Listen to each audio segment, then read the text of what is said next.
We're looking at over 100 bee colonies here, and these are essential to the survival of humans as well as agriculture.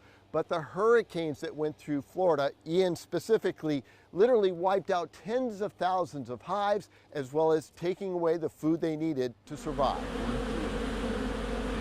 By late September, beekeepers in the east had moved their hives to milder weather in Florida to take advantage of the Brazilian pepper tree bloom. Their timing couldn't have been worse. Most of the northern states have already delivered their bees down to the southern states in order to take advantage of those longer days, the longer beekeeping season, and the things that are still blooming. And they really are an asset to our world. Travis Wolf is the owner of Bee Leaf and says Florida bees got hit with a 1-2 punch. So not only did the bees get beat up, but their food got beat up at the same time. So it created a double-edged problem for our upcoming pollination season. Florida beekeepers like Jeremy Ham were trying to save their bees with supplemental nectar. Some of these bees have gotten 3 shots of feed, and that's a gallon. So you're talking about 36 pounds of feed already.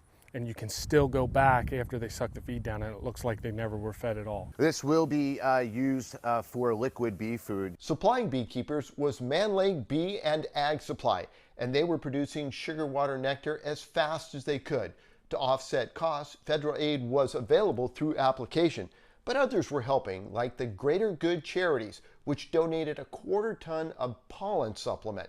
Casey Paholski. Where we have donated meals to food pantries for humans, we've donated animal supplies to animal shelters, and now we're donating this bee pollen substitute to these farmers here. For the bees that did survive, the next move for pollen and nectar is here to California for the almond crop, which has been shrinking because of the mega drought. If the drought takes out the almond crop in California, the whole beekeeping industry is going to be in trouble.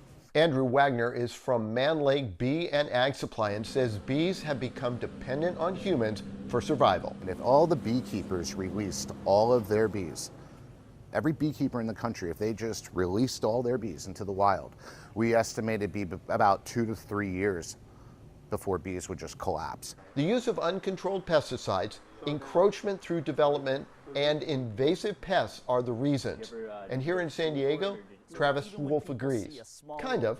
We've created a mutual dependence upon bees, and they've created a dependence on us. Now that said, I am a firm believer that if we were to neglect all the honeybees in the world, their bees will find a way to survive. By making the right choices, even small ones, each of us can help. Or the biggest way we can do that is just planting trees. You don't have to get a big, huge tree. Plant a little one. You know, you can follow an initiative, help any sort of bee organization that does wildflower planting. That's a twofer. When the trees bloom, flowers for the bees and offset carbon.